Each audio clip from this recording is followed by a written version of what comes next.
didn't feel reliable. He had let everyone down. He was waiting as he pulled into the yards. Molly was bright yellow. She had great big wheels and a shiny funnel. She looked very smart. "Hello," Molly chuffed back. Molly looked sad. "Emily laughed at me because I have to take empty freight cars to the coaling plant," Molly puffed sadly. "I want to take full freight cars like a really useful engine." This made Thomas feel sad. Molly reversed the empty freight cars into a siding. "With your cars covered up, no one will know they are empty," puffed Thomas. "Then I will feel important," Molly chuffed cheerfully. Soon, Molly's freight cars were decorated with the beautiful lanterns. "Vengeance will be there to see you."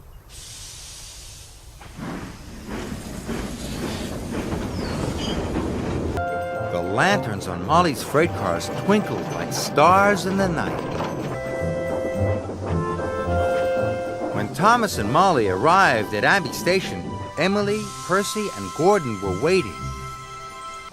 And for the first time since she'd been on Sodor, Molly felt special. But not for long. A strong gust of wind. Molly felt silly and not very important at all. So she puffed away as fast as she could. Molly had stopped in a siding. She looked very sad. "I'm sorry I made you look silly," puffed Thomas. "But they are waiting for your empty freight cars at the coaling plant." "But I've nearly run out of coal," moaned Molly. "Don't worry," puffed Thomas. "I can help you get there." So Thomas pushed and Molly pulled. Thomas and Molly worked together, and they arrived at the coaling plant in no time at all. There were lots of engines waiting for them. Molly felt so proud it made her axles tingle. "We need even more freight cars," chuffed Henry. "I'll get them," Molly chuffed cheerfully. Molly filled up with more coal, then Molly and Thomas raced back to the yard. They collected some more empty freight cars, and they puffed quickly away. His signal had turned to red. "Out of the way," puffed Molly. "Empty freight cars coming through?" "You see," laughed Thomas. "Sometimes empty freight cars are more important than your express." And Molly felt more special than special. Thomas and the Golden Eagle. There are many different animals on the island of Sodor.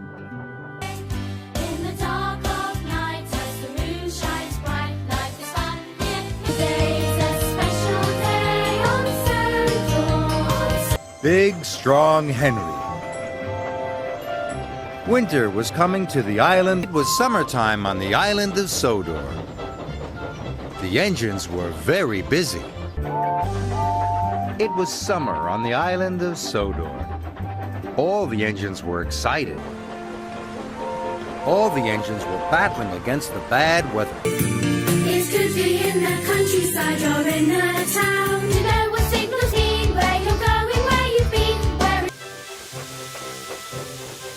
Up the line, Emily and Whiff passed more engines. Henry puffed up the line. He saw pipes across the track. They were blocking his way.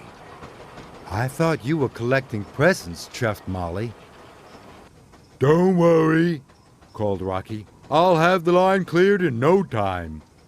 Henry waited sadly as Rocky lifted the pipes from the tracks. Then he chuffed on to find Edward and his lucky trucks. Thomas raced round a bend. "Be careful, Thomas," Molly tooted. "The wind is filling the boat's sails."